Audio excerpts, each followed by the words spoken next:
কই এখানে তো ক্লাস, আচ্ছা এটাই, এটা হলো না পেজে, পেজে নাই।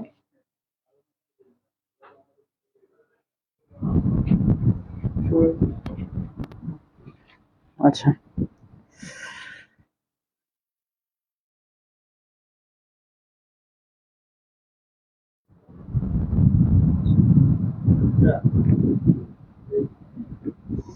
হ্যালো, আসসালামু আলাইকুম সবাইকে, আশা করি সবাই ভালো আছেন।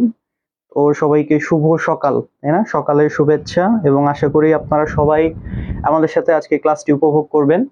তো আজকে হচ্ছে আমরা রসায়নের টেস্ট পেপার সলভ ক্লাস নিয়ে হচ্ছে আপনাদের সাথে হাজির হয়েছি। আশা করি আপনারা সবাই আজকের ক্লাসটি হচ্ছে মনোযোগ সহকারে দেখবেন এবং আমাদের সাথে থাকবেন।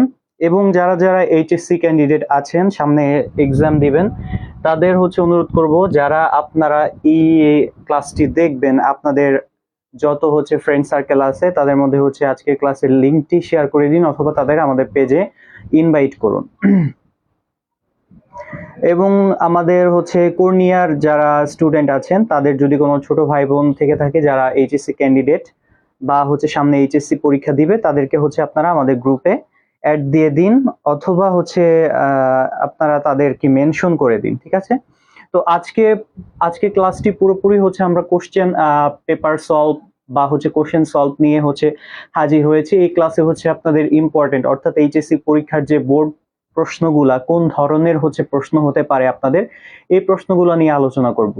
আশা করি হচ্ছে এটা হচ্ছে আপনাদের বেনিফিট দিবে এবং এর থেকে আপনারা কমন পাবেন এইচএসসি পরীক্ষায়। তো আমি হচ্ছে, আপনারা কে কোথায় থেকে আমার সাথে যুক্ত হচ্ছেন আমাকে একটু কাইন্ডলি হচ্ছে জানিয়ে দেবেন, এবং কে কোথায় থেকে দেখছেন। ওকে,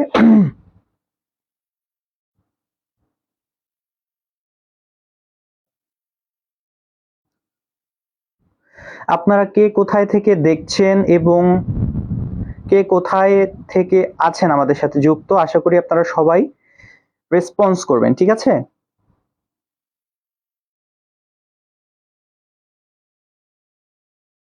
আচ্ছা, তো দেরি না করে হচ্ছে আমরা আপনাদের একটু ফিডব্যাক নিয়ে আমাদের মূল ক্লাসে চলে যাব।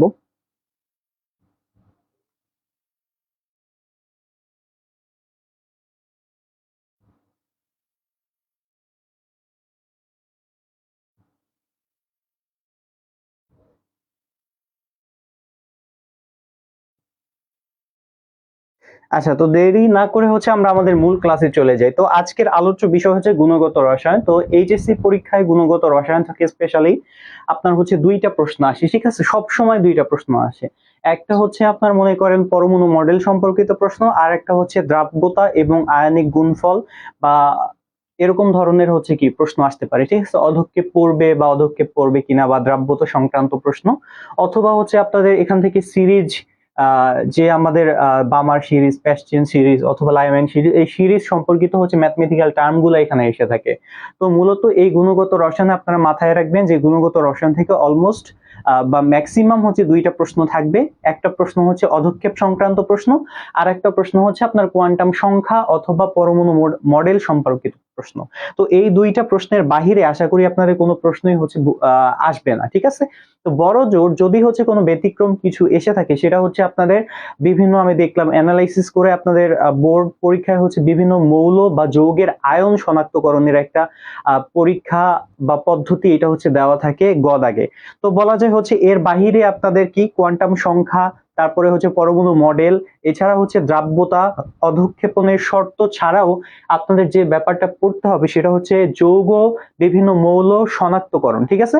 বিভিন্ন মৌলের আয়ন শনাক্তকরণ পরীক্ষা, অ্যানায়ন হতে পারে অথবা ক্যাটায়ন, যে এইটা শনাক্তকরণ পরীক্ষা হচ্ছে দেখাও। ওকে, তো আশা করি হচ্ছে আপনারা আমাদের সাথে যুক্ত আছেন এবং ক্লাসটি মনোযোগ সহকারে দেখবেন।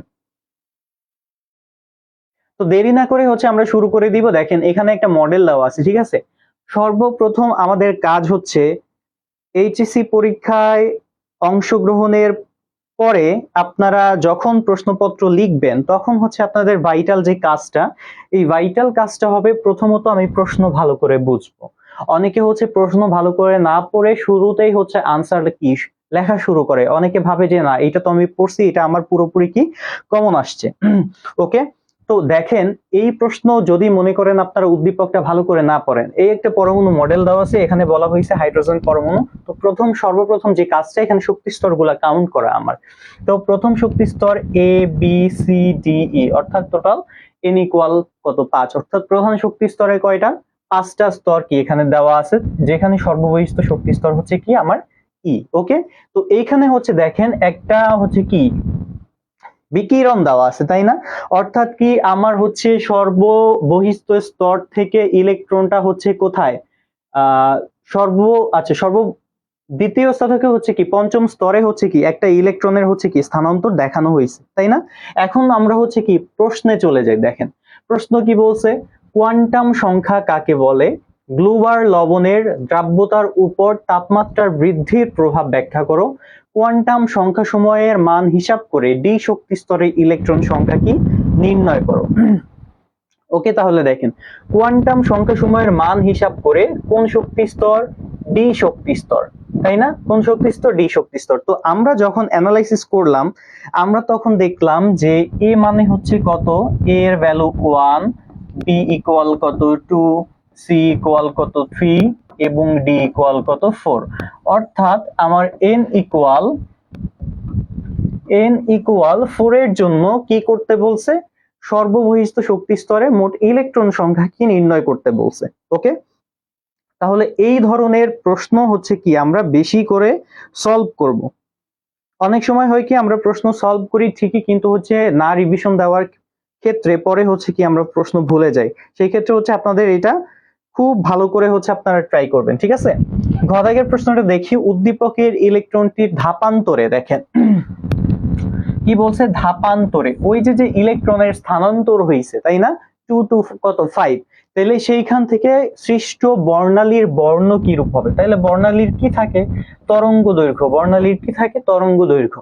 তাহলে এই তরঙ্গ দৈর্ঘ্যের মান হিসাব করে আমাদের কি বের করতে হবে, বর্ণালীর বর্ণ। তাহলে বর্ণালীর বর্ণ হচ্ছে দেখেন একটা হচ্ছে কি দৃশ্যমান অঞ্চলের কি, সে যদি দৃশ্যমান অঞ্চলের তরঙ্গ দৈর্ঘ্য হয় তখন অবশ্যই কি তার বর্ণটা হচ্ছে কি আমরা বের করতে পারবো, কারণ বিভিন্ন স্পেকট্রামের বিভিন্ন তরঙ্গ দৈর্ঘ্যের হচ্ছে কি পরিসর দেওয়া আছে, তাই না?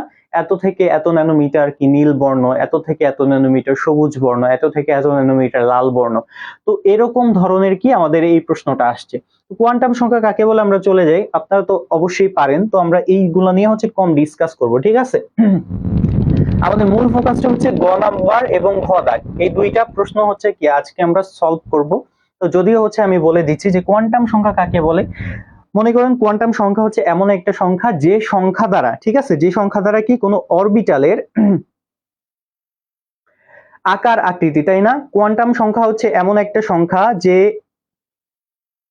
যে সংখ্যা দ্বারা, দেখেন আমরা কি বললাম, কোয়ান্টাম সংখ্যা হচ্ছে এমন একটা সংখ্যা যে সংখ্যা দ্বারা কোনো অরবিটালের কক্ষপথ বৃত্তাকার নাকি উপবৃত্তাকার, ঠিক আছে, সেইগুলা ঘড়ির কাঁটার দিকে ঘোরে নাকি ঘড়ির কাঁটার বিপরীতে ঘুরে তাই নির্দেশ করা যায়, সেই সংখ্যাকেই কি বলা হয়, কোয়ান্টাম সংখ্যা। তাহলে কোয়ান্টাম সংখ্যা কি এমন একটা সংখ্যা যাদের দ্বারা হচ্ছে কি কোনো অরবিটালটার আকার সেটা বৃত্তাকার হবে নাকি উপবৃত্তাকার হবে, এবং সেটা ঘড়ির কাঁটার দিকে পরিভ্রমণ করবে নাকি বিপরীত দিকে পরিভ্রমণ করবে, এগুলো প্রকাশের জন্য কয়েকটা সংখ্যা ব্যবহার করা হয়, সেগুলোই হচ্ছে কি কোয়ান্টাম সংখ্যা নামে কি পরিচিত। পরবর্তীতে দেখেন গ্লুবার লবণ, পরবর্তীতে হচ্ছে আমাদের কি বলা হয়েছে, গ্লুবার লবণ। তাইলে গ্লুবার লবণের দ্রাব্যতার উপর তাপমাত্রার বৃদ্ধির প্রভাব, তাইলে গ্লুবার লবণটা কি সেইটা হচ্ছে কি আমার জানতে হবে, যে সোডিয়াম সালফেট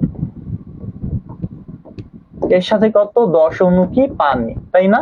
এইটা হচ্ছে কি আমার গ্লুবার লবণের কি সংকেত, তাহলে এইটা হচ্ছে কি গ্লুবার লবণের সংকেত। এখন দেখেন কি বলছে, গ্লুবার লবণের দ্রাব্যতার উপর তাপমাত্রার প্রভাব হচ্ছে কি ব্যাখ্যা করো। তার মানে এই লবণের উপরে হচ্ছে কি আমাদের তাপমাত্রার প্রভাব ব্যাখ্যা করতে হবে, যে আমরা যদি প্রাথমিক অবস্থায় এই লবণটার হচ্ছে দ্রাব্যতা বৃদ্ধি করি তখন কি তাপমাত্রা বাড়বে, কিন্তু পরবর্তীতে দেখা যায় যে এই পদার্থটা, এই গ্লুবার লবণটা যখন বিয়োজিত হবে তখন তার বিয়োজনের যে বিক্রিয়াটা হবে সেই বিক্রিয়াটা হচ্ছে কি তাপহারী বিক্রিয়া। তো তাপহারী বিক্রিয়ার ক্ষেত্রে হচ্ছে কি আমাদের তাপের প্রভাবটা ব্যাখ্যা করতে হবে, এটাই হচ্ছে কি এরকম ভাবে হচ্ছে কি আপনারা এটা ডেসক্রাইব করবেন, ঠিক আছে? আমি জাস্ট হচ্ছে আপনাদের একটু টাস্ক দিয়ে দিচ্ছি এবং এই প্রশ্নগুলো আপনারা বেশি বেশি করে বাসায় প্র্যাকটিস করবেন, ওকে?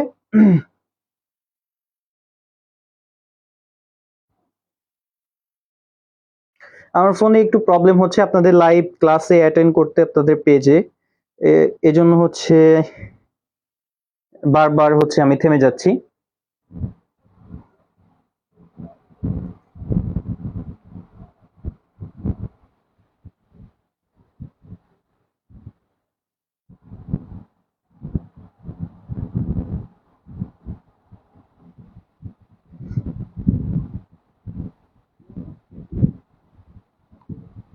আচ্ছা, আমরা দেরি না করে হচ্ছে আমাদের আজকে ক্লাসটি শুরু করে দিব, যে গ থেকে হচ্ছে কি আমরা আজকে মূল ক্লাসে প্রবেশ করব। ওকে, তাহলে দেখেন এখানে কি বলা হয়েছে, কোয়ান্টাম সংখ্যা সময়ের মান হিসাব করে ডি শক্তি স্তরে ইলেকট্রন সংখ্যা কি নির্ণয় করো। ইলেকট্রন সংখ্যা নির্ণয় করতে বলছে। এখন মনে করেন আপনার প্রশ্নে যদি কি বলে, ইলেকট্রন সংখ্যা বাদে যদি বলে যে তুমি শুধুমাত্র অরবিটাল সংখ্যা নির্ণয় করো, তাহলে ইলেকট্রন সংখ্যার ঘর কি আমরা বাদ দেব। ঠিক আছে, শুধুমাত্র অরবিটাল সংখ্যা নির্ণয় করলেই হবে। তাহলে এই ক্ষেত্রে কি, যেহেতু আমাদের ডি ইকুয়াল কত, ডি মানে হচ্ছে কত, এন এর মান কত 4, তাইলে চতুর্থ শক্তি স্তরের জন্য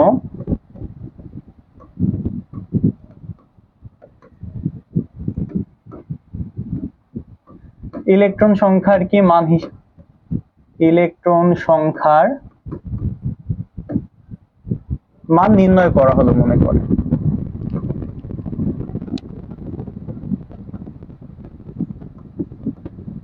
নির্ণয় করা হলো। তাহলে কি করতে হবে, অবশ্যই কি সর্বপ্রথম আমাদের একটা ছক আঁকতে হবে, যে কি বলছে, কোয়ান্টাম সংখ্যার মান হিসাব করে ইলেকট্রনের নাম্বার। ঠিক আছে, ইলেকট্রন কতটা হবে এইটা হচ্ছে কি আমাদের আইডেন্টিফাই করতে হবে। ওকে, আমি জানি না এত ছোট ছকে হচ্ছে আমরা ধরাইতে পারবো কিনা, বাট দেখি। ঠিক আছে, তো প্রথম কথাটা হচ্ছে কি প্রধান শক্তি স্তর। ওকে, প্রধান কি শক্তি স্তর, মনে করেন প্রধান শক্তি স্তর। এই প্রধান শক্তি স্তরকে আমরা কি দ্বারা প্রকাশ করি, বা প্রধান কোয়ান্টাম সংখ্যাকে কি দ্বারা প্রকাশ করি, এন দ্বারা প্রকাশ করি। তাহলে এন এর মান হচ্ছে কত, আমার 4। ঠিক আছে, এরপরে হচ্ছে কি সহকারী কোয়ান্টাম সংখ্যা। দেখেন প্রধান শক্তি স্তর এর বা প্রধান কোয়ান্টাম সংখ্যা, এরপরে কি সহকারী কোয়ান্টাম সংখ্যা।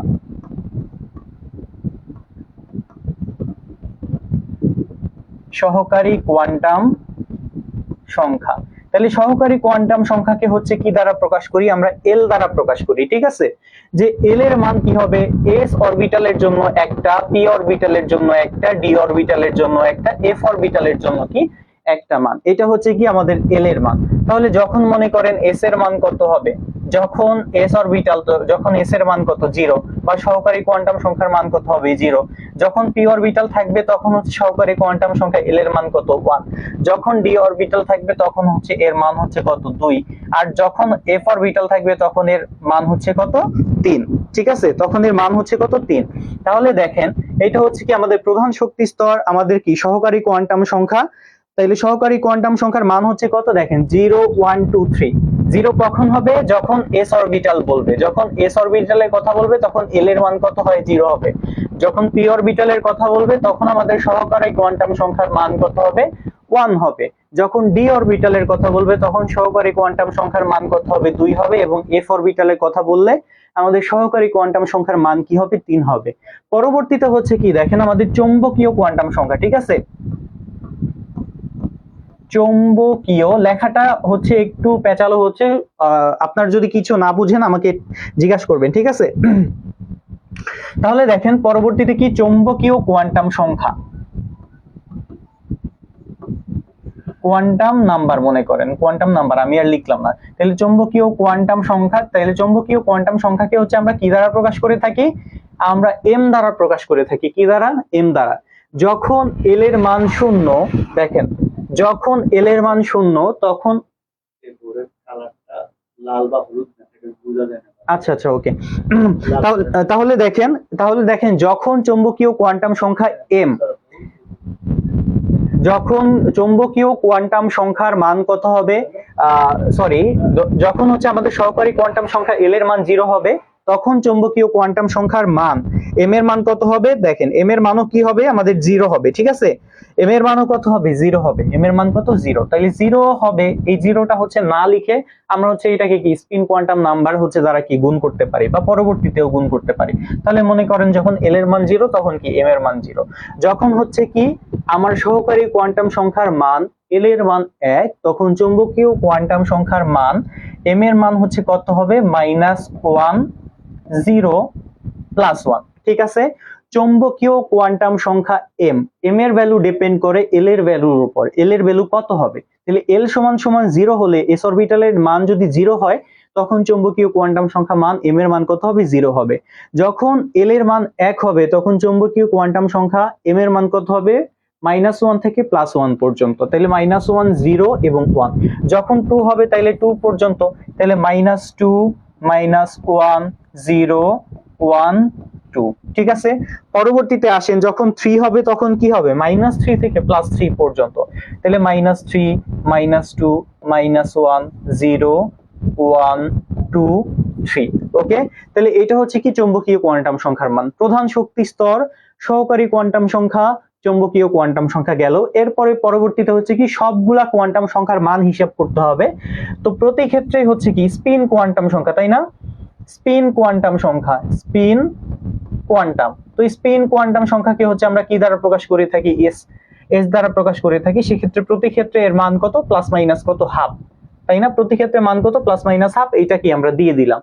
পরবর্তী দুইটা ছক হচ্ছে আমাদের, একটা হচ্ছে কি সর্বমোট ইলেকট্রন নাম্বার, আর একটা হচ্ছে কি অরবিটাল সংখ্যা। তাহলে একটা হচ্ছে অরবিটাল নাম্বার,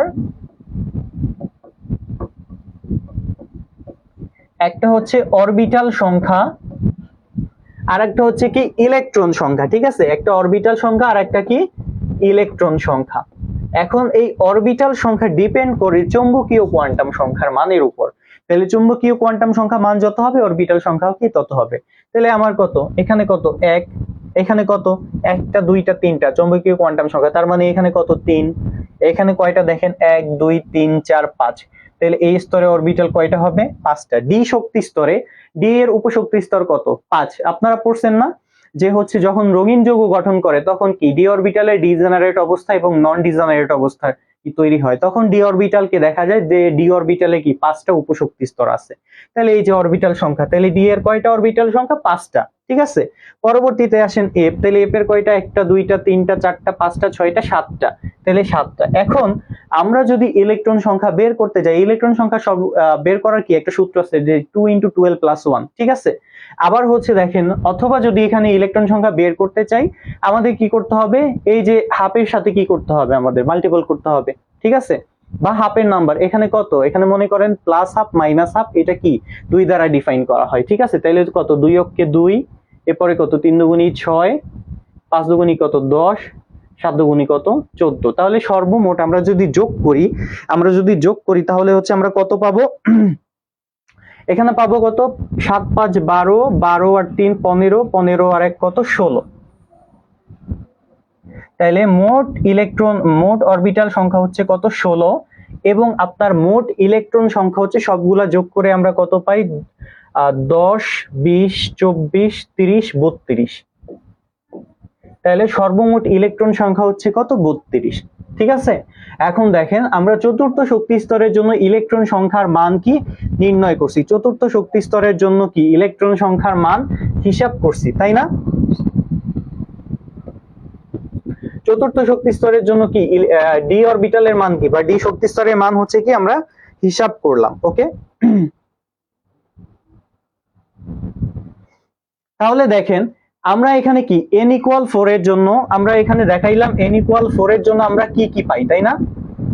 যে n = 4 অর্থাৎ চতুর্থ শক্তি স্তরের জন্য ইলেকট্রন সংখ্যার মান কি নির্ণয় করা হলো। এইটা কি প্রথমে কোয়ান্টাম সংখ্যার মধ্য দিয়ে অবশ্যই কি আমাদের বের করতে হবে। তাহলে প্রধান শক্তি স্তর যখন n এর মান কত 4, তখন সহকারী কোয়ান্টাম সংখ্যা, এখন সহকারী কোয়ান্টাম সংখ্যা কি উপশক্তি স্তর, উপশক্তি স্তর কি কি আছে, s p d f, ঠিক আছে। তাহলে s এর জন্য l এর মান কত 0 সহকারী কোয়ান্টাম সংখ্যা, s এর আপনার p এর জন্য কত 1, d এর জন্য 2, f এর জন্য কি 3। চৌম্বকীয় কোয়ান্টাম সংখ্যার মান এইটা ডিপেন্ড করে হচ্ছে কি আমার সহকারী কোয়ান্টাম সংখ্যার উপর l এর মান। তাহলে s অরবিটালের এল এর মান যখন 0 হবে তখন এম এর মান কত 0, যখন 1 হবে এম এর মান কত +1 -1 0, যখন 2 হবে -2 থেকে কত +2 পর্যন্ত, যখন 3 হবে -3 থেকে কি +3 পর্যন্ত। স্পিন কোয়ান্টাম সংখ্যা প্রতি ক্ষেত্রেই কত +-হাফ বা -হাফ এবং কত +হাফ। আপনারা আলাদাভাবেও লিখতে পারেন, আপনারা কি একসাথেও লিখতে পারেন, ঠিক আছে। পরবর্তীতে অরবিটাল সংখ্যা দেখেন, অরবিটাল সংখ্যা কি, আমার অরবিটাল সংখ্যা হচ্ছে চৌম্বকীয় কোয়ান্টাম সংখ্যার কি মান, তাহলে 0 মিন্স ভ্যালু কত 1, ঠিক আছে। এরপরে 3 দেখেন কয়টা নাম্বার আছে, একটা দুইটা তিনটা, এই জন্য 3, কয়টা আছে 5টা 5, কয়টা আছে 7টা 7, ওকে। তাইলে চৌম্বকীয় কোয়ান্টাম সংখ্যাটা যেটার উপর ডিপেন্ড করে সেটা হচ্ছে কি আমার অরবিটাল সংখ্যা। এরপরে হচ্ছে কি আমার মোট ইলেকট্রন সংখ্যার মান, কি মোট ইলেকট্রন সংখ্যা, তাহলে মোট ইলেকট্রন সংখ্যাকে কি করতে হবে, আপনার স্পিন কোয়ান্টাম সংখ্যা কত দুইটা, একটা +হাফ একটা কত -হাফ, তাহলে সাংখ্যিক আকারে হচ্ছে আপনি ধরবেন 2, এই 2 দ্বারা আপনি কি প্রত্যেকটা অরবিটাল সংখ্যা কি গুণ করে দিবেন, তাহলে 2 অক্ষে 2, এরপরে হচ্ছে কত 2 × 3 কত 6, 2 × 5 কত 10, তারপর 2/7 কত 14, তাহলে সবগুলা যোগ করে পাই মোট ইলেকট্রন সংখ্যা কত 32 এবং মোট অরবিটাল সংখ্যা হচ্ছে কত 16। এখন আপনাকে যদি বলে যে আপনি শুধুমাত্র মোট অরবিটাল সংখ্যা হিসাব করেন, আপনার এই ছকটা কি না দিলেও চলবে, ঠিক আছে। যদি প্রশ্নে বলা হয় সর্বমোট অরবিটাল সংখ্যা বের করো, তখন এই পাশের ঘরটা না দিলেও চলবে, শুধুমাত্র এইটা বের করলেই কি অ্যান্সার হয়ে যাবে। আশা করি হচ্ছে সবাই বুঝতে পেরেছেন, ওকে।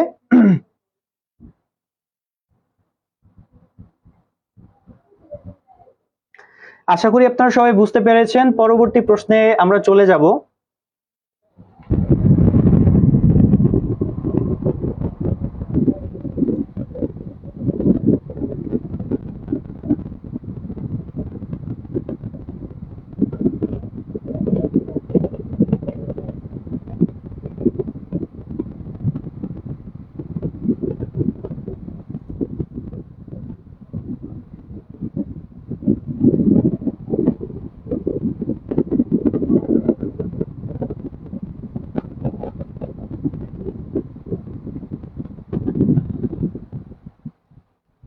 আচ্ছা, ওকে। তাহলে দেখেন আমরা গ দাগের প্রশ্নের উত্তর সলভ করলাম, এখন হচ্ছে কি আমরা ঘ দাগে চলে যাব, ওকে।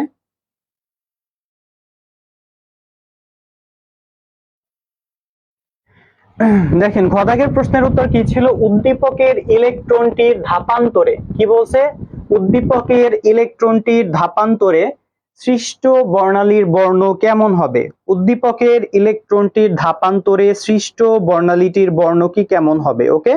এইটা হচ্ছে কি আমাদের বের করতে বলছে অথবা কি নির্ণয় করতে বলছে।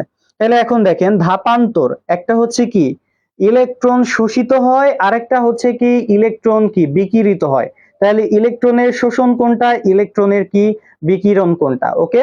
তাইলে হচ্ছে দেখেন আমাদের এখানে কি হয়েছে, পঞ্চম শক্তি স্তর থেকে ইলেকট্রন কোথায় চলে আসছে, ইলেকট্রন পঞ্চম শক্তি স্তর থেকে ইলেকট্রন কি 2 নাম্বার শক্তি স্তরে চলে আসছে। তাহলে বলেন এখানে কি হয়েছে, ইলেকট্রনের বিকিরণ হয়েছে নাকি ইলেকট্রনের শোষণ হয়েছে, আপনারা এটা একটু কমেন্ট বক্সে জানান আমাকে, ওকে।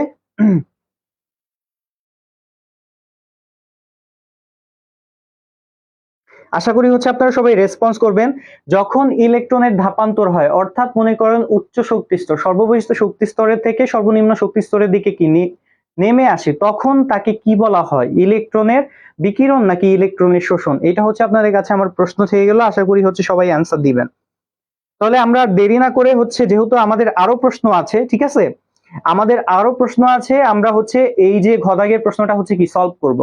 উদ্দীপকের ইলেকট্রনটির ধাপান্তরে সৃষ্ট বর্ণালীর বর্ণ কেমন হবে, তাহলে বর্ণালী, ওকে। তাহলে বর্ণালীর বর্ণটা, এই বর্ণর কি হয়, রঙের কি থাকে, রঙের কি থাকে ভাইয়া, রঙের হচ্ছে কি তরঙ্গ দৈর্ঘ্য থাকে, কি থাকে তরঙ্গ দৈর্ঘ্য, তাই না, কি থাকতেছে তরঙ্গ দৈর্ঘ্য। তাইলে তরঙ্গ দৈর্ঘ্যকে আমরা কি দ্বারা ডিফাইন করতেছি, তরঙ্গ দৈর্ঘ্যকে আমরা হচ্ছে ল্যামডা দ্বারা ডিফাইন করতেছি। তাহলে এখানে আমাদের কি বের করতে হবে, আগে সর্বপ্রথমে আমরা তরঙ্গ দৈর্ঘ্য বের করব, তরঙ্গ দৈর্ঘ্য, পরবর্তীতে এই তরঙ্গ দৈর্ঘ্যের পরিসর দেখে আমরা কি বের করব, এই রংটা অর্থাৎ বর্ণালীর বর্ণটা কেমন হবে, সেটা কি লাল বর্ণের হবে নাকি নীল বর্ণের হবে না আসমানি বা আদারওয়াইজ যা আছে হোয়াটএভার। তাহলে হচ্ছে দেখেন উদ্দীপকের ইলেকট্রনটি ধাপান্তরে সৃষ্ট বর্ণালীর বর্ণ কেমন হবে, তাহলে এইটা বুঝতে হচ্ছে কি করতে হবে, এইটা বোঝার জন্য হচ্ছে কি আমাদের উদ্দীপকে চলে আসতে হবে, তাই না? উদ্দীপক, তাইলে দেখেন উদ্দীপকটা দেখেন, তাহলে এই যে হচ্ছে কি আমার ফিগার, এরকম একটা ফিগার দেওয়া থাকবে, এই ফিগারে হচ্ছে দেখেন কোত্থেকে কোথায় চলে আসতেছে দেখেন, তাহলে সর্ববহিস্থ অর্থাৎ 5 থেকে কোথায় চলে আসতেছে, 2 এ চলে আসতেছে। তখন এইখানে আমার হচ্ছে কোন সূত্র হবে, তখন এখানে হচ্ছে আমাদের কোন সূত্র হবে,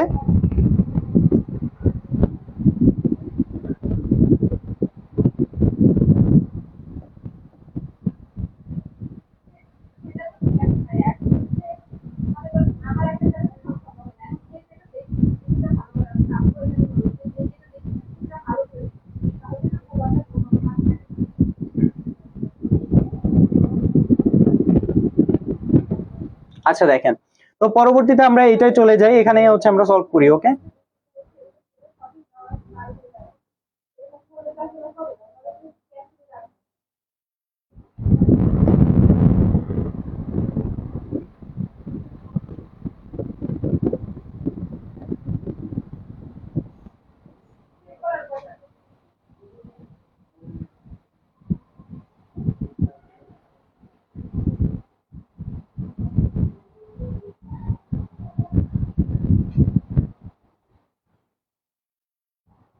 ওকে, তাহলে দেখেন হচ্ছে আমাদের সূত্রটা কি ছিল, সূত্রটা কি কারো মনে আছে কিনা, সূত্র কি কারো মনে আছে কিনা, যে বর্ণালীর তরঙ্গদৈর্ঘ্য কিভাবে বের করতে হয়?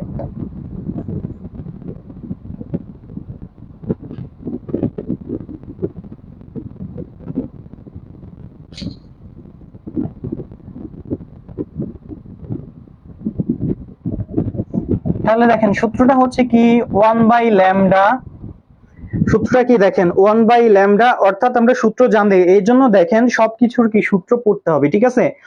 1/λ ইকুয়াল হচ্ছে কি আমাদের রিডবার্গ ধ্রুবকের মান, আমাদের অনেক সময় এখানে কি থাকে দেখেন, এখানে একটা জেড থাকে, ঠিক আছে, জি, এখানে একটা কি থাকে, জেড থাকে, যেহেতু এখানে কি বলছে আমাদের হাইড্রোজেন পরমাণু বলছে, এখানে কি বলছে হাইড্রোজেন পরমাণু বলছে, সেই ক্ষেত্রে জেড এর ভ্যালু কত 1। এখন কথা হচ্ছে জেড দিলেও হয়, কথা হচ্ছে জেড দিলে হয়, জেড কি না দিলেও হয়, তাই না?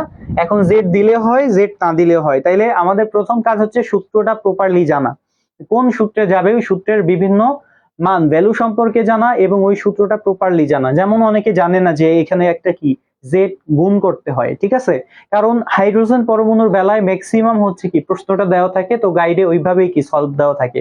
তো সেই ক্ষেত্রে আমাদের কি যদি মনে করেন এখানে হাইড্রোজেন পরমাণু না দিয়ে প্রশ্নে আপনার হিলিয়াম পরমাণু দিত, ম্যাক্সিমাম আমি বলতে পারি অনেকেই এটা কি ভুল করে আসতো, কারণ হচ্ছে তখন জেড এর ভ্যালু কি হইতো, তখন জেড এর ভ্যালু হইতো কত 2, ঠিক আছে? তাইলে এইটা হচ্ছে কি আমাদের খেয়াল রাখতে হবে। তাইলে 1/λ ইকুয়াল রিডবার্গ ধ্রুবক, এরপর হচ্ছে 1/n1 স্কয়ার মাইনাস 1/n2 তার হোল স্কয়ার, তাই না? এটা হচ্ছে কি আমাদের সূত্র, এটা হচ্ছে কি আমাদের সূত্র। তাইলে সূত্রটা জেনে রাখি, যেখানে হচ্ছে কি আমাদের n1 এর মান কত, যেখানে n1 এর ভ্যালু কত, n2 এর ভ্যালু কত এবং কি আমাদের রিডবার্গ ধ্রুবক RH এর ভ্যালু কত, তাই না? এখন RH এর ভ্যালু অনেকে হচ্ছে RH এর কি ভ্যালু তো একটাই, তাই না? এই ভ্যালুকে হচ্ছে কি আমরা সেন্টিমিটার এককেও নিয়ে করতে পারি, আবার হচ্ছে কি মিটার এককেও নিয়ে করতে পারি। তাহলে n1 এর মান হচ্ছে কত দেখেন, n1 এর মান হচ্ছে কত 2, n2 এর ভ্যালু হচ্ছে কত 5, কারণ কি বলছে 5 থেকে কোথায় আসছে 2 এ আসছে, তাহলে n1 n1 হচ্ছে কত 2, এরপর n2 এর ভ্যালু কত 5 এবং রিডবার্গ ধ্রুবকের মান হচ্ছে আমাদের জানা আছে কত, আমাদের জানা আছে 109678, এটা যদি সেন্টিমিটার এককে লিখি সেম ইনভার্স 1, তাহলে এটা হচ্ছে কি আমাদের সাইড নোট, তাই না? এটা হচ্ছে কি সূত্র, তাহলে আমাদের জানা আছে কি এইটা, তাহলে আমি আরো ছোট করে এখানেই লিখতেছি, ঠিক আছে, এখানেই সলভ করতেছি।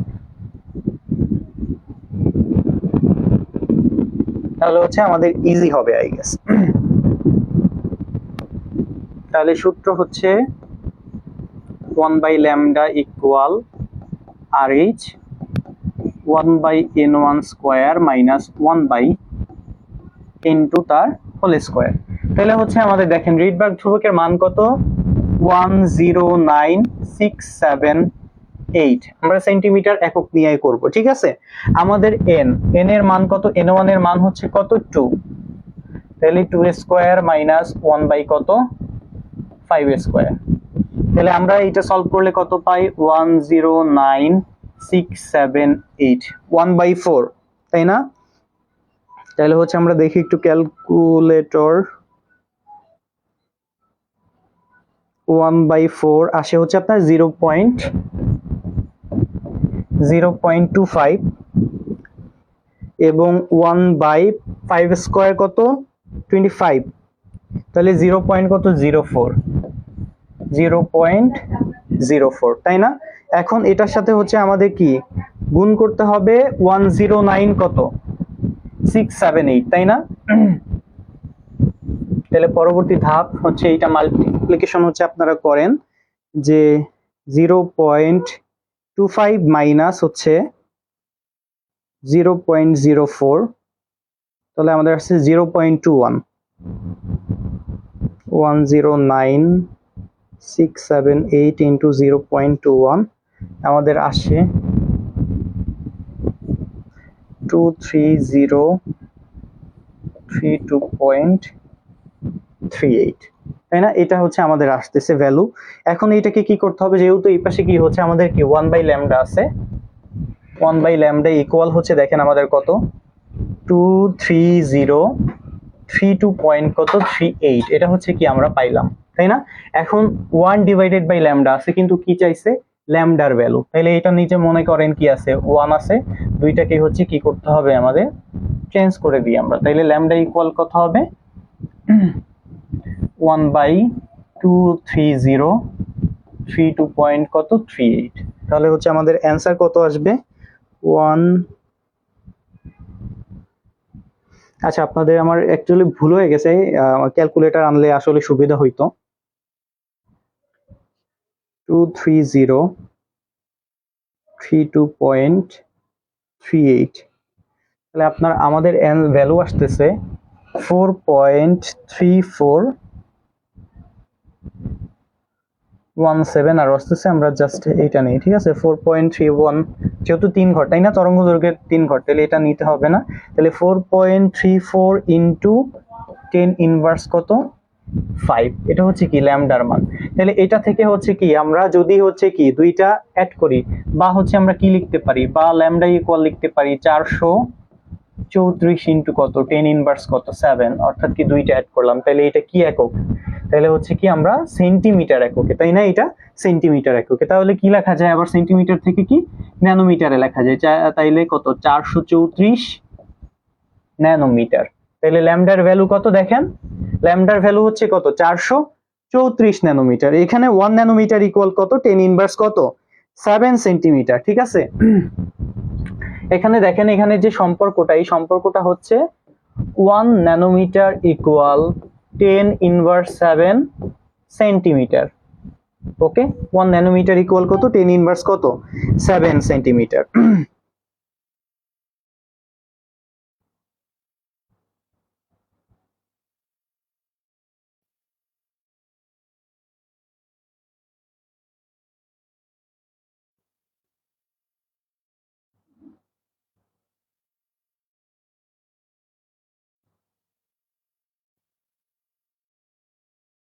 আচ্ছা, তাহলে দেখেন আমাদের হচ্ছে আমরা কি তরঙ্গ দৈর্ঘ্যের মান কত পেয়ে গেছি, তাই না? তাহলে আমাদের সূত্রটা কি 1/λ ইকুয়াল কত রিডবার্গ ধ্রুবক ইনটু 1 ডিভাইডেড বাই কত n1 square minus 1 divided by কত n2 স্কয়ার, যেখানে হচ্ছে n1 হচ্ছে কি আমাদের সর্বনিম্ন শক্তি স্তরের মান হচ্ছে কত 2, সর্বোচ্চ শক্তি স্তরের মান হচ্ছে কত 5। রিডবার্গ ধ্রুবকের মান যদি আমরা সেন্টিমিটার এককে লিখি তাহলে কত 109678, এইটা হচ্ছে কি আমাদের সাইড নোট, তাই না? এবং তাহলে হচ্ছে সূত্র থেকে হচ্ছে আমরা কি পাই রিডবার্গ ধ্রুবক 1/n স্কয়ার, জাস্ট হচ্ছে কি আপনারা ভ্যালু বসাই ক্যালকুলেশন করবেন, এই মানটা পাইছেন। অনেকের হচ্ছে হয় গিয়া হচ্ছে আমাদের শেষে, তাই না? অনেকের শেষে হচ্ছে গিয়ে এই যে এখানে ঝামেলা লাগে, আমরা এখানে বুঝতে পারি না যে সেন্টিমিটার থেকে কিভাবে ন্যানোমিটার হইলো, মিটার থেকে কিভাবে সেন্টিমিটার হইলো, বা শেষে হচ্ছে কিভাবে অ্যান্সার হইলো, এটা হচ্ছে কি এই ম্যাথ করার সময় হচ্ছে কি আমাদের সমস্যাটা হয়, তাই না? এখন দেখেন তাহলে এই যে এইখানে এসে 1/λ মনে করবেন এটার নিচে কি ডিভাইডে 1 আছে, তাহলে আপনি যদি এই ল্যামডাটা কি উল্টায়া দেন, তাই না? যদি বিপরীতকরণ করেন তখন কত আসে ল্যামডা ইকুয়াল কত 1 বাই অ্যান্সার, তাহলে 1 বাই ভ্যালুয়েশন কত পাবেন 4.34 ইনটু কত 10 ইনভার্স 5, তাহলে এখানে কি আপনি 100 দ্বারা কি গুণ করে দেন, তাহলে গুণ করলে কত আসে আমার এখানে গুণ করলে কত আসে 434, ঠিক আছে। 10 ইনভার্স কত 7 সেন্টিমিটার, কি সেন্টিমিটার এককে হচ্ছে কি আপনি এটাকে কি কনভার্ট করলেন, ঠিক আছে। সেন্টিমিটার এককে কি আপনি কনভার্ট করলেন, ওকে। 100 দ্বারা গুণ, 100 দ্বারা কি ভাগ। তাহলে সেন্টিমিটার এককে কনভার্ট করার পরে হচ্ছে সেন্টিমিটার থেকে কি 2 একক বাড়াইলে হচ্ছে কি আমরা ন্যানোমিটার পাওয়া যায়। 2 একক না, অ্যাকচুয়ালি আমাদের হচ্ছে একটা কি সাইড নোট লিখতে হবে যে আমরা জানি 1 ন্যানোমিটার ইকুয়াল কত 10 ইনভার্স কত 7 সেন্টিমিটার। তাহলে 10 ইনভার্স 7 এর জায়গায় কত 1 গুণ দিয়ে 434 কে কত 434 সাথে কি আছে আমাদের ন্যানোমিটার, ওকে।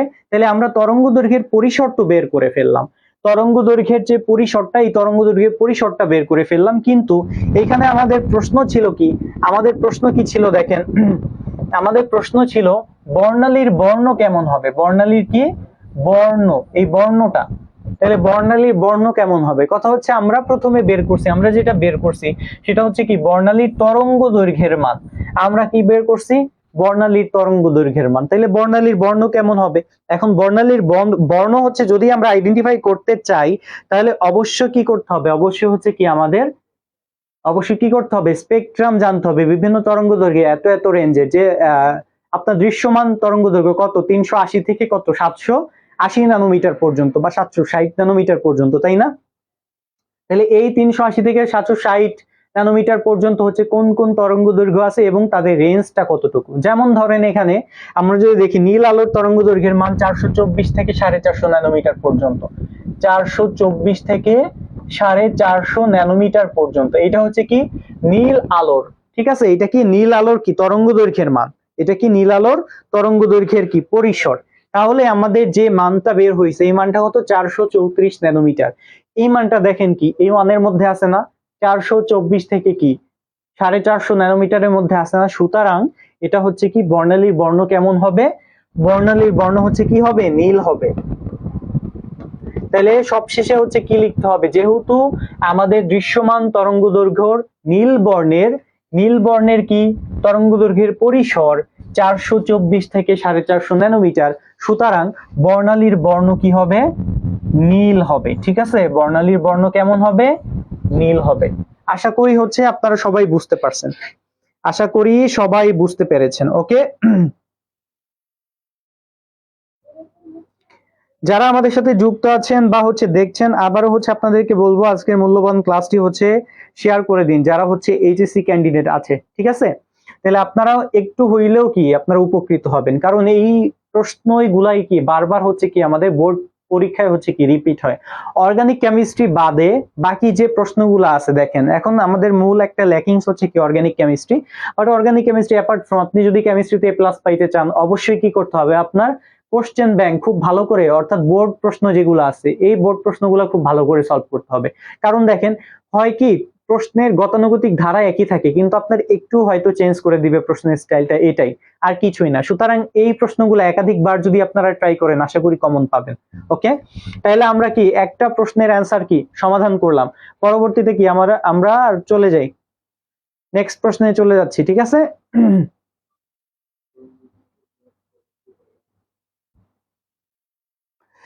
এছাড়াও আমি আপনাদেরকে বলে দিছি যে এই গুণগত রসায়ন থেকে কোন কোন ধরনের কি প্রশ্ন আসতে পারে। তাহলে আমি প্রধানত কি বলছি, দুইটা প্রশ্ন এখানে থাকবে। একটা হচ্ছে কি আপনার এই কোয়ান্টাম সংখ্যা রিলেটেড অথবা কি পরমাণু মডেল রিলেটেড প্রশ্ন, সেখানে শক্তি স্তর আসতে পারে, শোষিত শক্তির পরিমাণ আসতে পারে, বিকিরিত শক্তির পরিমাণ আসতে পারে, অথবা হচ্ছে কি এই যে আপনার তরঙ্গ দৈর্ঘ্যের মান আসতে পারে, ঠিক আছে, এরকম একটা প্রশ্ন থাকবে। আরেকটা প্রশ্ন থাকবে হচ্ছে আপনার সেখানে কি দ্রাব্যতা গুণফল বা দ্রাব্যতা নির্ণয় করো, দ্রাব্যতা গুণফল নির্ণয় করো, আয়নিক গুণফল ও দ্রাব্যতা গুণফলের মধ্যে কোনটা সম্পৃক্ত দ্রবণ কোনটা অসম্পৃক্ত দ্রবণ, অথবা এই দ্রবণটা হচ্ছে কি আমাদের অধক্ষিপ্ত হবে কিনা এইটা হচ্ছে কি নির্ণয় করো, ঠিক আছে। তাইলে এরকম ধরনের কি হবে প্রশ্ন হবে। আর হচ্ছে আরেকটা টাইপের প্রশ্ন আসতে পারে, সেটা হচ্ছে কি আয়ন শনাক্তকরণ।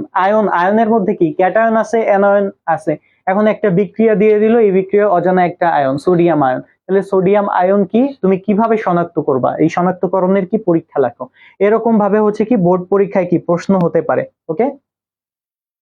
তাহলে পরবর্তী প্রশ্নে আমরা চলে যাব। পরবর্তী প্রশ্নে হচ্ছে কি আমাদের বলা আছে দেখেন উদ্দীপকটা, সর্বপ্রথমে আমি কি বললাম উদ্দীপকটা খুব ভালো করে কেয়ারফুলি ফলো করতে।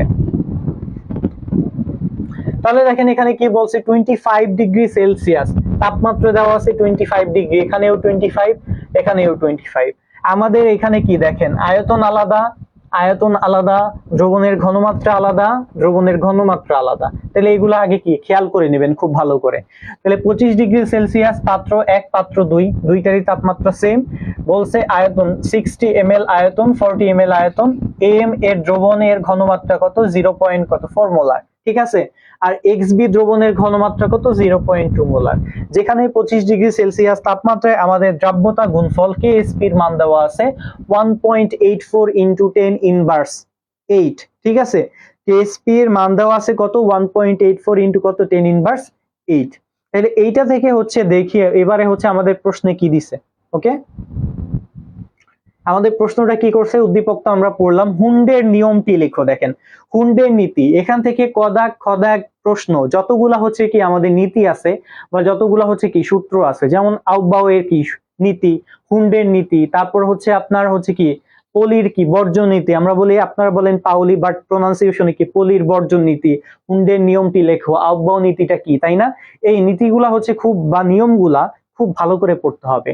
খদাকে বলছে একটি মাত্র ইলেকট্রন থাকা সত্ত্বেও হাইড্রোজেন এর পারমাণবিক বর্ণালীতে অনেকগুলো রেখা সৃষ্টি হয় কেন, ব্যাখ্যা করো। এই প্রশ্নটা হচ্ছে কি আপনার একেবারে হুবহু কি বোর মডেলের হচ্ছে কি সীমাবদ্ধতা, মানে রাদারফোর্ড মডেলের কি সীমাবদ্ধতা, না সরি বোর মডেলের সীমাবদ্ধতা থেকে দিছে। তাহলে বিজ্ঞানী বোর কি করছে, যখন সে কি বর্ণালী তৈরি করলো তখন সে কি বলছে, বর্ণালীতে শুধুমাত্র কি একটা রেখার সৃষ্টি হয়, কিন্তু পরবর্তীতে বিজ্ঞানীরা তার মডেলটা কি পর্যালোচনা করে দেখলো যে না, আসলে একটা বর্ণালীর সৃষ্টি হয় না, অনেকগুলো কি সূক্ষ্ম সূক্ষ্ম কি রেখার সৃষ্টি হয়।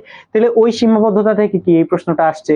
এই কারণটা হচ্ছে খুব আপনারা পড়ে নেবেন। হুন্ডের নিয়মটা হচ্ছে কি স্পিন, স্পিন সংখ্যা কি হবে, বিপরীতমুখী হবে, তাই না। এটা হচ্ছে কি সার সংক্ষেপ, আমরা মূলত ডিসকাস করব গ আর ঘ নিয়ে। এখন হচ্ছে আপনারা ক আর খ খুব ভালো করে পড়বেন, ঠিক আছে, কারণ এটা দ্বারাও কিন্তু কি আপনাদের কত এখানে 1 মার্ক, এখানে 2 মার্ক, তাই না। তাহলে কত 3 মার্ক সিকিউ করা হচ্ছে। এখন কথা হচ্ছে আপনারা যদি ক আর খ না পারেন তাহলে 3 মার্ক কিন্তু কি কাটা। তাহলে আপনাদের কত 4, এখানে কত 3, এখানে কত 4। ম্যাথ যদি ভুল হয় তাহলে এখানে নাম্বার পেতেও পারেন, নাম্বার নাও পেতে পারেন। এটা এক্সামিনারের উপর কি ডিপেন্ড করবে, অর্থাৎ মানে আপনার টিচারের উপর ডিপেন্ড করবে, যিনি হচ্ছে কি খাতা দেখবেন। এজন্য আপনারা সবাই ক এবং খ খুব ভালো করে পড়বেন। ওকে, তাহলে আমাদের এখানে গদাগের প্রশ্নটা হচ্ছে উদ্দীপকের Ab2 যৌগের দ্রাব্যতা নির্ণয় করো। উদ্দীপকের Ab2 যৌগের দ্রাব্যতা নির্ণয় করো। এখন দেখেন Ab2 এর KSP, এটা কি দ্রাব্যতার গুণফলের মান দেওয়া আছে, কিন্তু দ্রাব্যতা তো দেওয়া নেই, তাই না। অর্থাৎ কি সলিবিলিটি S, তাইলে S এর মান হচ্ছে কি এখান থেকে আমাদের কি বের করতে হবে, KSP এর ভ্যালু দেওয়া আছে, তাইলে এইটা হচ্ছে কি প্রথমে এই দুইটার কি বিক্রিয়া করতে হবে AM এবং কি SB। তাহলে এই বিক্রিয়া থেকে যে উৎপাদটা বের হবে AB2, এই AB2 কে কি আবার বিয়োজন করে কি আমাদের কি অ্যানসারটা কি বের করতে হবে, ঠিক আছে। তাহলে KSP এর ভ্যালুটা আমরা কত পাইলাম, 1.84 ইনটু কত 10 ইনভার্স 8, আর এটা 60 0.4, দেখি আমরা হিসাব করে নিলাম, ঠিক আছে। তাহলে আমরা চলে যাই গদাগের প্রশ্নের অ্যানসারটা দিতে। ওকে, তাহলে দেখেন উদ্দীপকের Ab2 যৌগের কি দ্রাব্যতা নির্ণয় করো। তাহলে আমরা কি দ্রাব্যতা নির্ণয় করব।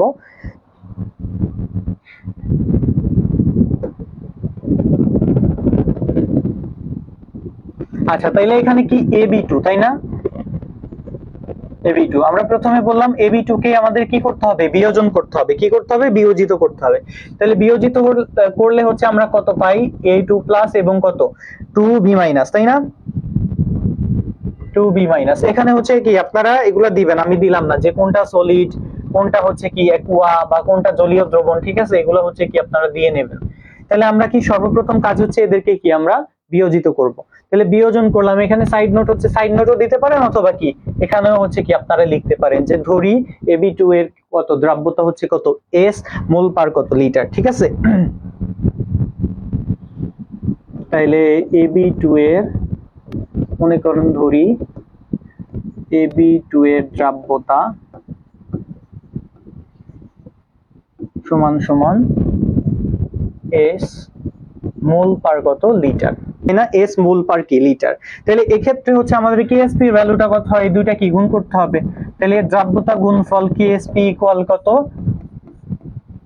কেএসপি ইকুয়াল কত A2 প্লাস, আর মূল সংখ্যা যদি থাকে মূল সংখ্যা কি হয়ে যায় আমরা জানি কি পাওয়ার হয়ে যায় তাই না, তাহলে বি মাইনাস এখানে কি হবে এই মূল সংখ্যাটা কি হয়ে গেল এখানে স্কয়ার হয়ে গেল অথবা ঘাত সংখ্যা হয়ে গেল।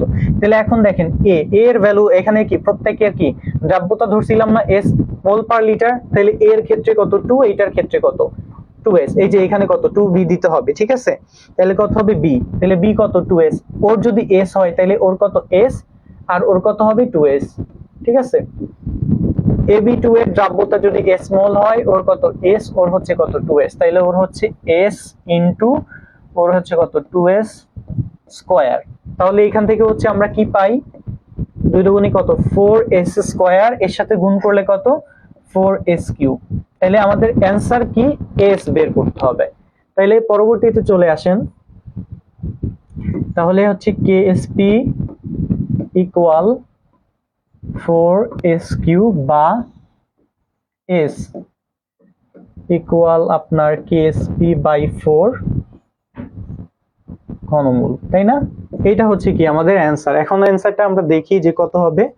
আমাদের 1.84 ইনটু 10 ইনভার্স 8 ছিল মেবি, তাই না?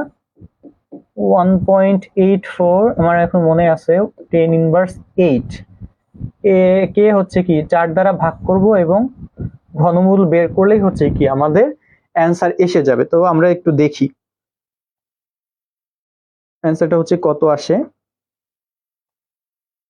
1.84 into 10 inverse minus 8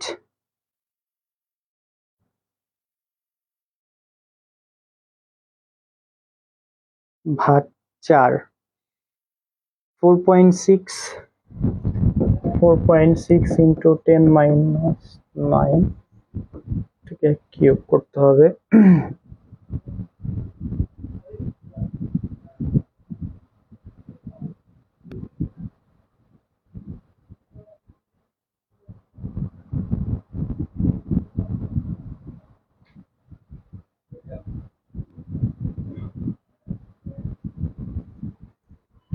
One by 3, okay. 4.6 1 by 3 equals 0.33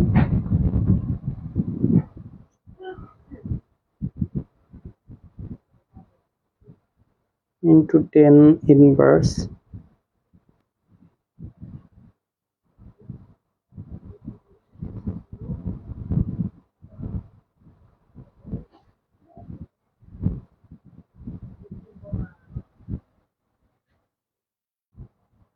তাহলে আমাদের অ্যানসার আসে 1.64 ইনটু 10 ইনভার্স কত 3 ঠিক আছে। তাহলে এটা হচ্ছে কি আমাদের s এর মান 1.64 ইনটু 10 ইনভার্স 3, এটা হচ্ছে কি আমাদের মান।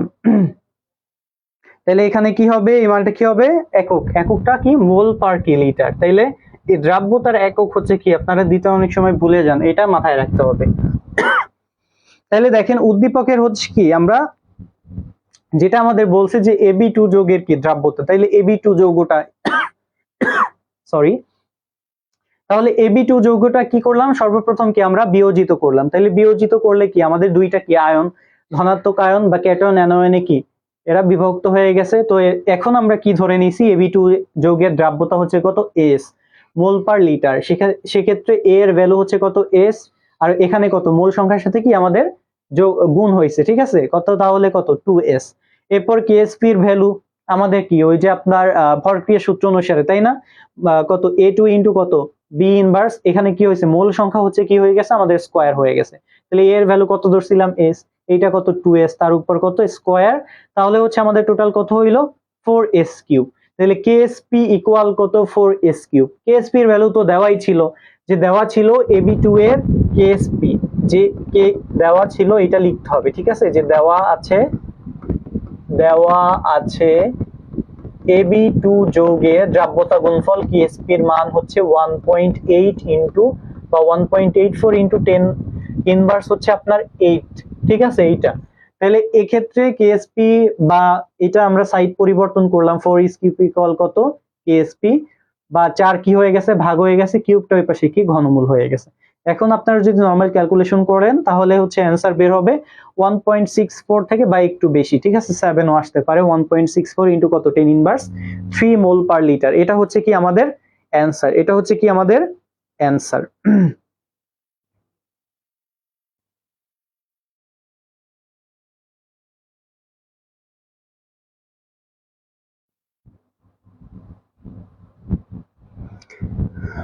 আচ্ছা, এরপরে পরবর্তী প্রশ্নটা আমরা চলে যাব। পরবর্তী প্রশ্নে দেখেন, প্রথম ও দ্বিতীয় পাত্রের মিশ্রিত দ্রবণে কোনো অধক্ষেপ পড়বে কিনা। ঠিক আছে, কি বলছে, প্রথম ও দ্বিতীয় পাত্রের দ্রবণে কোনো অধক্ষেপ পড়বে কিনা। তাহলে সর্বপ্রথম জানতে হবে অধক্ষেপ পড়ার কি শর্ত কি, তাই না? অধক্ষেপ যে পড়বে, এই অধক্ষেপ পড়ার শর্তটা কি? অধক্ষেপ পড়ার শর্ত হচ্ছে কি, আমাদের আয়নিক গুণফলের মান যখন দ্রাব্যতা গুণফলের মানের চেয়ে বড় হবে, অর্থাৎ KIP গ্রেটার দেন কত, KSP, তখন সেই পাত্রে বা সেই দ্রবণে কি হবে, অধক্ষেপ পড়বে। তাইলে এটা হচ্ছে কি আমাদের অধক্ষেপণ বা অধক্ষেপ পড়ার শর্ত। এখন কথা হচ্ছে, আমাদের হচ্ছে সবশেষে যদি হচ্ছে দেখা যায় যে KIP এর মান অথবা কি আয়নিক গুণফলের মান দ্রাব্যতা গুণফলের মানের চেয়ে কি বড়, তখন হচ্ছে কি আমরা ধরে নিব কি আমাদের দ্রবণে কি অধক্ষেপ পড়বে। আর যদি হচ্ছে কি আপনার KIP অর্থাৎ আয়নিক গুণফলের চেয়ে দ্রাব্যতা গুণফলের মান বেশি থাকে, তখন আমরা ধরে নিব দ্রবণটা কি অসম্পৃক্ত দ্রবণ, দ্রবণটা সম্পৃক্ত দ্রবণ না, ঠিক আছে, বা দ্রবণে কি কোনো অধক্ষেপ পড়বে না। তাহলে হচ্ছে আমরা এটা একটু দেখি, এই ম্যাপটা করে ফেলি। আমাদের ইনফরমেশন গুলা লাগবে, এজন্য দেখি ইনফরমেশন গুলো আগে আমাদের দেখতে হবে।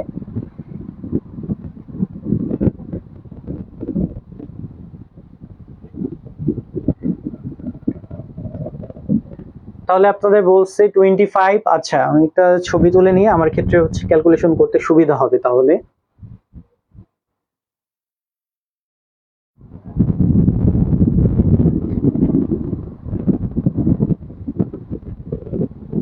তাহলে দেখেন, আমরা হচ্ছে কি করব, অধক্ষেপ নির্ণয় করব, তাই না? অধক্ষেপ করবে কিনা সেই বিষয়টা হচ্ছে বিশ্লেষণ করব।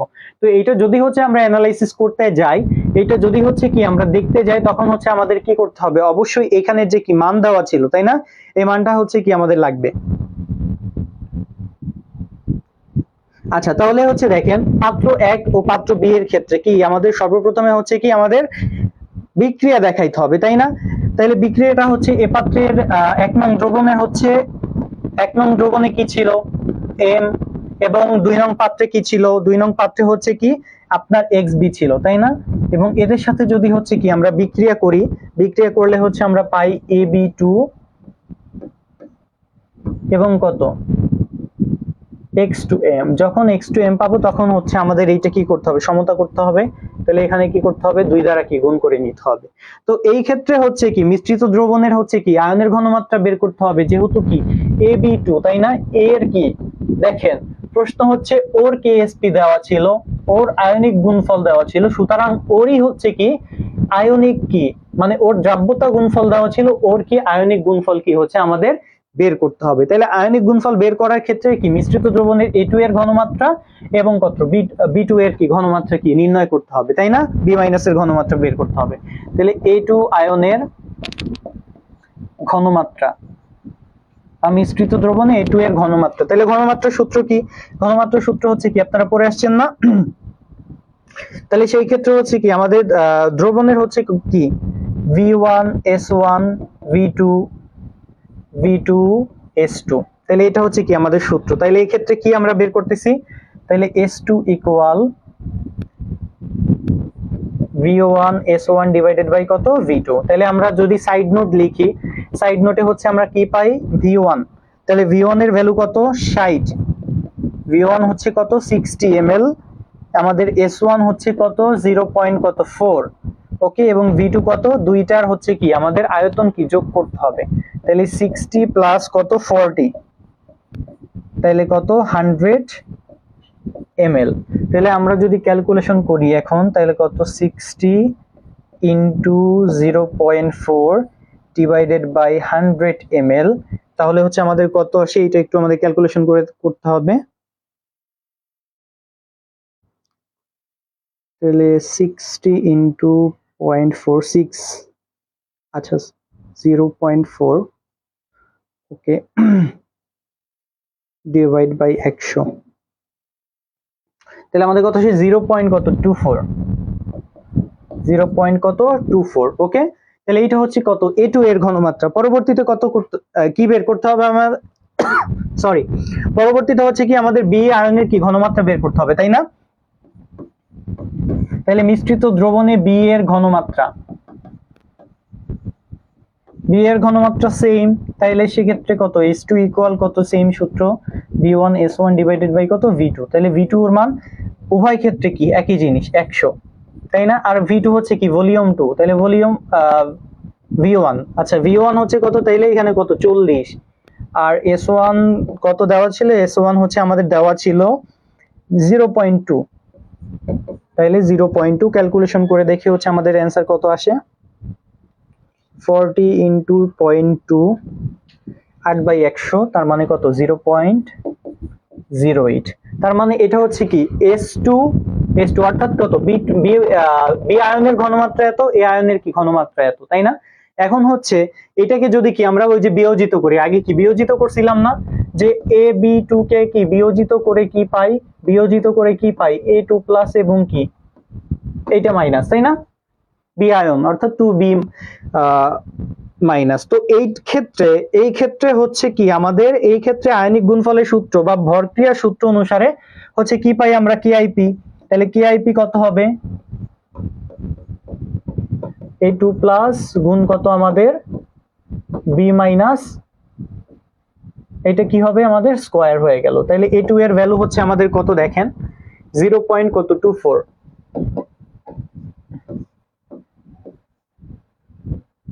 আচ্ছা আপনি নরমাল ভাবেই করতে পারেন।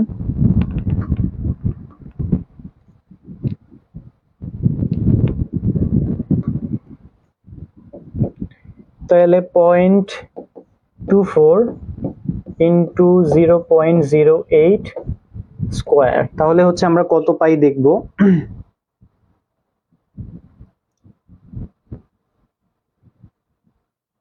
24 ইন্টু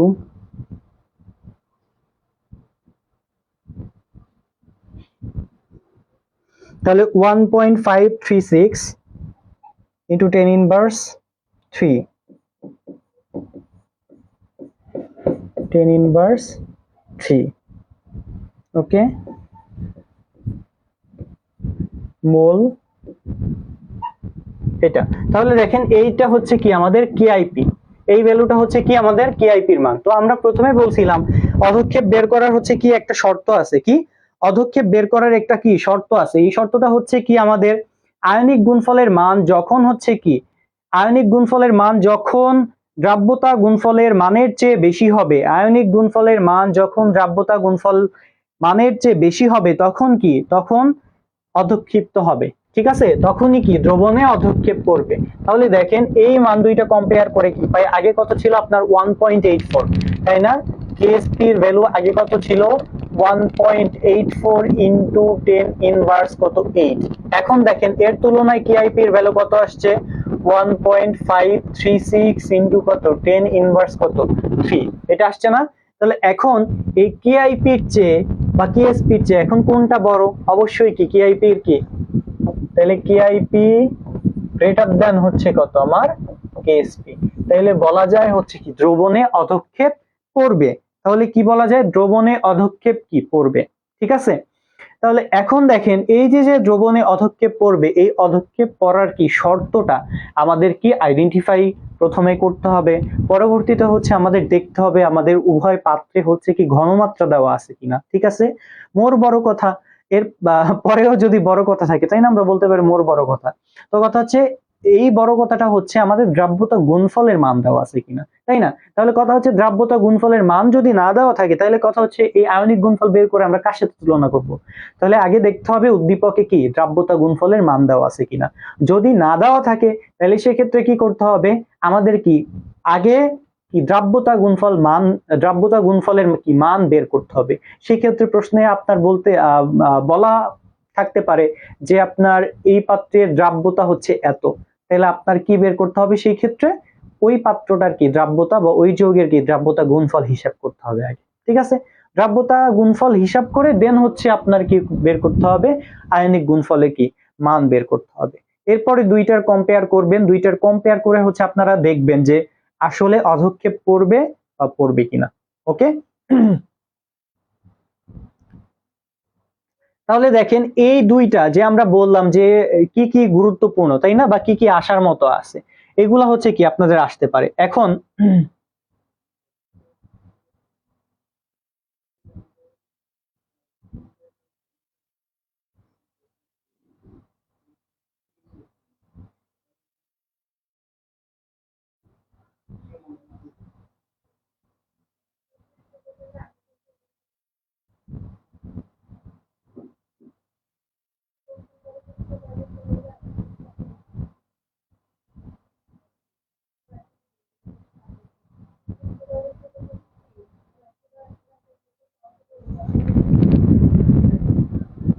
আচ্ছা তাহলে দেখেন আমরা কি বললাম, তাহলে দেখেন আপনাদের এই গুণগত রসায়ন থেকে সাজেশন হচ্ছে কোন কোন ধরনের হচ্ছে আপনাদের প্রশ্ন আসতে পারে, তাই না।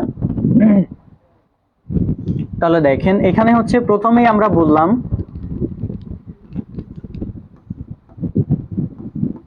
কোয়ান্টাম সংখ্যার মান হিসাব করে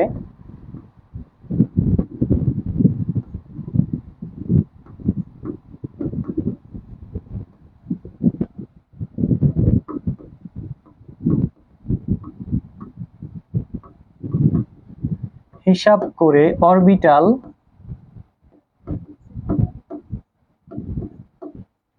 অথবা ইলেকট্রন সংখ্যা কি নির্ণয়, ইলেকট্রন সংখ্যা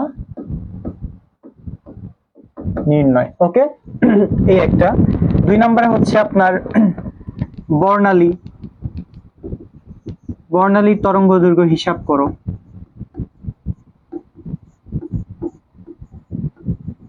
তরঙ্গ দৈর্ঘ্য এবং আসতে পারে কি বর্ণ, বর্ণ কেমন হবে, ঠিক আছে। তিন নাম্বার হচ্ছে কি আপনার ক্যাটায়ন অথবা কি অ্যানায়ন শনাক্তকরণ, ক্যাটায়ন অথবা অ্যানায়ন শনাক্তকরণ,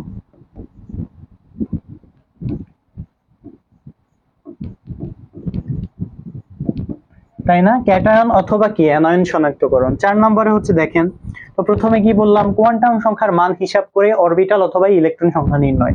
বর্ণালীর তরঙ্গ দৈর্ঘ্য ও বর্ণ কেমন হবে, অর্থাৎ সেটা আসমানি সবুজ না লাল হবে এইটা বের করো। ক্যাটায়ন অথবা অ্যানায়ন কি শনাক্তকরণ, ঠিক আছে। পরবর্তীতে হচ্ছে কি আপনার দ্রাব্যতা গুণফল, দ্রাব্যতা অথবা দ্রাব্যতা গুণফল,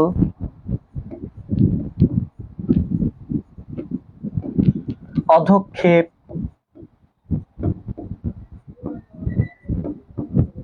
সম আয়ন প্রভাব, ঠিক আছে। আরেকটা প্রশ্ন আছে সম আয়ন প্রভাব, যেটা অনেক ইম্পর্টেন্ট, এটা দেখবেন আপনারা। সম আয়ন প্রভাব পরবর্তীতে যদি এক্সট্রা কোনো কিছু আসে, ঠিক আছে, পরবর্তীতে যদি এক্সট্রা কোনো কিছু আসে সেটা আসতে পারে শক্তি, শোষিত শক্তি, বিকিরিত শক্তি, অর্থাৎ ই এর ভ্যালু, ঠিক আছে, ই সমান সমান কত হবে। এরপরে হচ্ছে দুইটা মডেলের কি তুলনা আসতে পারে, বোর মডেল আর কি রাদারফোর্ড মডেলের কি তুলনা, মডেলের তুলনা। এরপরে যদি বড় জোর বেশি কিছু আসে তখন কি নীতি থেকে প্রশ্ন আসতে পারে যে এই যৌগটা হুন্ডের নীতি ফলো করে কিনা, এই মৌলটা পলির বর্জন নীতি কি মেনে চলে কিনা, ঠিক আছে। তাহলে হুন্ডের নীতি এবং পলির বর্জন নীতি খুব ভালো করে পড়বেন, এই দুইটা নীতি খুবই গুরুত্বপূর্ণ, হুন্ডের নীতি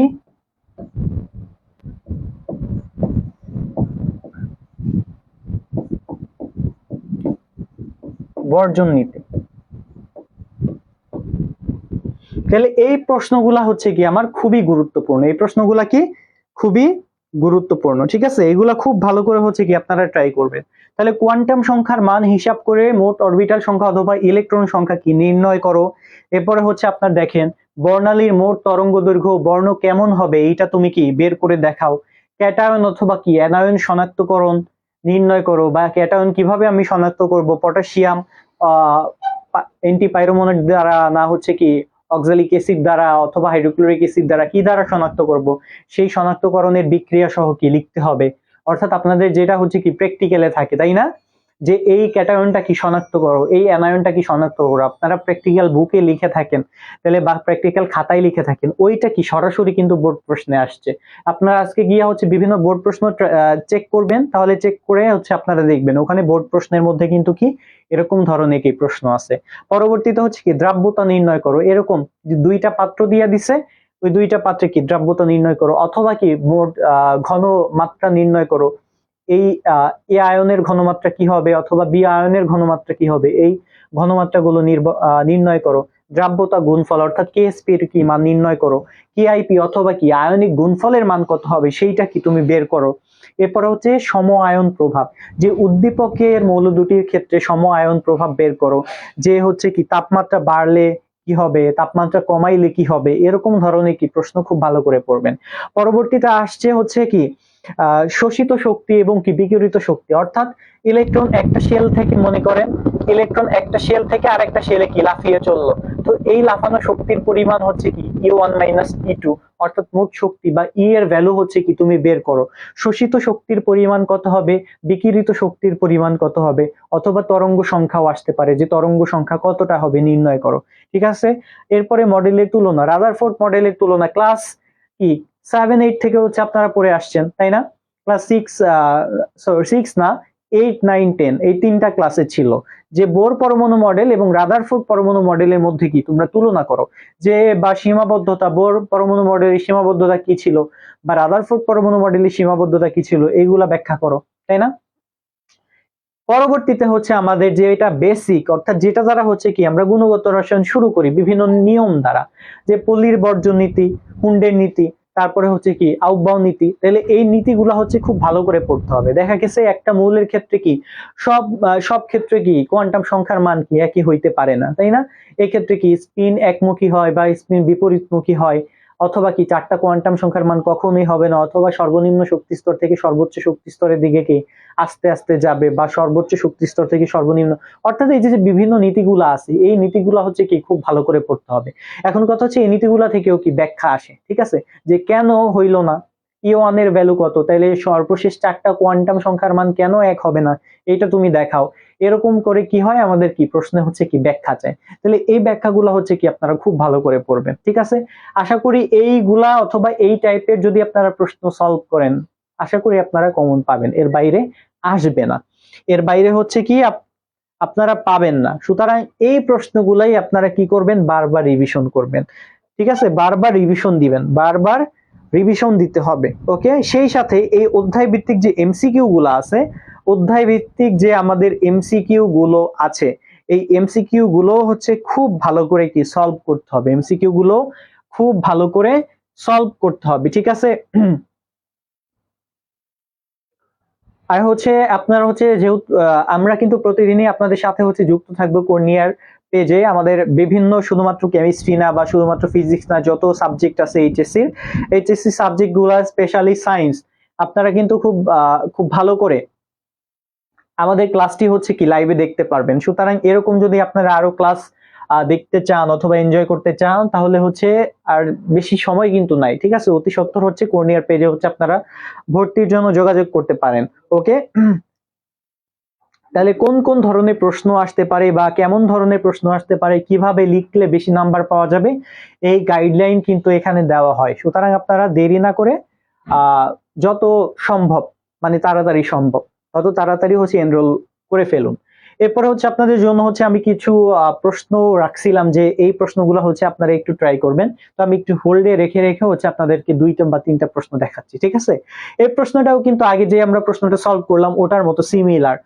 AY2 এর দ্রাব্যতা গুণফল কত, KSP এর ভ্যালু দেওয়া আছে এত, পাত্র 1 পাত্র 2 দেখেন আয়তন আলাদা, ঘনমাত্রা কি একই, A3B2 এর ঘনমাত্রা এক, XY এর দ্রবণের কি ঘনমাত্রা একই, বাট আয়তন আলাদা, একটা 40 একটাই কত 60 ml। তাহলে প্রশ্নগুলো হচ্ছে আমরা দেখি, অ্যান্টিঅক্সিডেন্ট কি কাকে বলে, এটা কি পঞ্চম অধ্যায় থেকে আসছে, তাই না, PH2 অপেক্ষা কত NH3 অধিক ক্ষারধর্মী, এর কারণ কি ব্যাখ্যা করো, খদাগ উদ্দীপকের পাত্র 1 পাত্র 2 এর মিশ্রিত দ্রবণে আয়নের ঘনমাত্রা নির্ণয় করো। ঠিক আছে, এখানে মেবি হচ্ছে আপনার 8 হবে না, আপনার বি, ঠিক আছে, B2 এখানে হবে বি, দ্রবণে বি এর ঘনমাত্রা নির্ণয় করো। এখানে টাইপিং এ মেবি ভুল হয়েছে, এটা হবে বি।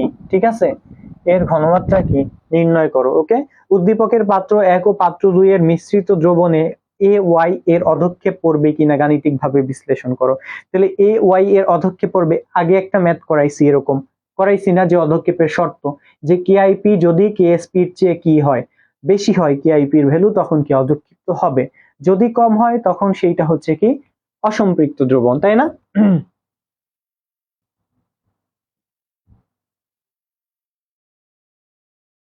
আচ্ছা, পরবর্তীতে আরেকটা প্রশ্ন আছে, আরেকটা প্রশ্ন হচ্ছে আমি আপনাদেরকে দেখাই দিচ্ছি। এই ক্ষেত্রে দেখেন, এই যে দুইটা প্রশ্ন, আরেকটা প্রশ্ন দেওয়া আছে, অ্যালুমিনিয়াম হাইড্রোক্সাইডের কেএসপি এর ভ্যালু দেওয়া আছে, দুইটার মান দেওয়া আছে, সিমিলার টাইপের প্রশ্ন। ঠিক আছে, হাইড্রোজেন বন্ধন কাকে বলে? ফ্লোরিনের ইলেকট্রন আসক্তি ক্লোরিনের অপেক্ষা বেশি। এই প্রশ্নটা কিন্তু গ এবং ঘ দাগ উভয়ের ক্ষেত্রে কিন্তু কি আসতে পারে, গ এবং ঘ উভয় ক্ষেত্রে কিন্তু আসতে পারে। খ, গ, ঘ তিনটা প্রশ্নে আসতে পারে। উদ্দীপকের এ পাত্রের দ্রবের দ্রাব্যতা গুণফল, দেখেন এখানে কিন্তু আগে বের করছি দ্রাব্যতা, আর এখন বলছে তুমি দ্রাব্যতা গুণফল হিসাব করো। এখন কেএসপি এর ভ্যালু বের করতে বলছে। তাহলে এখন মনে করে অনেক প্রশ্ন এরকম থাকতে পারে যে দেওয়া থাকবে না, আগে হচ্ছে কি আমাদের কেএসপি বের করতে হবে, এরপর হচ্ছে কি কেএসপি বের করে ঘ দাগে কেএসপির সাথে কেআইপি এর কি তুলনা করতে হবে। ঠিক আছে, এরকম ধরনের কি প্রশ্ন দেওয়া থাকবে। দেখেন তাহলে প্রশ্নগুলা কি সিমিলারিটি আছে না, প্রশ্নগুলোর মধ্যে কি একটা সিমিলারিটি আছে। ঠিক আছে, সুতরাং এই ধরনের প্রশ্নগুলো আপনারা বেশি বেশি কি বারবার ট্রাই করবেন। তো আশা করি হচ্ছে আপনারা সবাই উপকৃত হবেন আজকের ক্লাসটি থেকে, এবং বলা যায় গুণগত রসায়ন থেকে এইটা হচ্ছে কি আপনাদের সাজেশন, এইখানের বাহিরে আশা করি কি কিছু আসবে না। ঠিক আছে, এই কয়েকটা টপিকের বাহিরে আপনাদের এখান থেকে কি আশা করি কোনো সৃজনশীল প্রশ্ন হবে না। যদি দুইটা বা তিনটা প্রশ্ন হয়, সবাই এই প্রশ্নের কি অ্যান্সার করতে পারবেন যদি আপনারা ভালো করে পড়ে থাকেন। ওকে, তাহলে সবাইকে হচ্ছে ধন্যবাদ আজকে ক্লাসে হচ্ছে যুক্ত থাকার জন্য। পরবর্তী সময়ে আবার দেখা হবে অন্য একটা লেকচার নিয়ে এবং অন্য একটা রসায়ন ক্লাসের হচ্ছে সলভ ক্লাস নিয়ে। সেই পর্যন্ত হচ্ছে আপনারা সবাই ভালো থাকবেন, এবং যদি কোনো সমস্যা হয় সেটা হচ্ছে আমাদেরকে ইনফর্ম করবেন। ঠিক আছে, আর দ্রুত হচ্ছে আপনারা এনরোল করবেন, যে আমাদের সাজেশন মূলক সংক্রান্ত যে ক্লাস হয়ে থাকে এখানে পার্টিসিপেট করলে আপনারা একটা ভালো একটা গাইডলাইন পাবেন। ঠিক আছে, এবং এইচএসসি তে যেভাবে ভালো করা যায় বা যেভাবে ভালো মার্ক ক্যারি করা যায় সেই ডিরেকশনটা হচ্ছে আমরা আপনাদেরকে প্রোভাইড করতে পারবো। সুতরাং আবার দেখা হবে, সবাই ভালো থাকেন, সুস্থ থাকেন, আল্লাহ হাফেজ।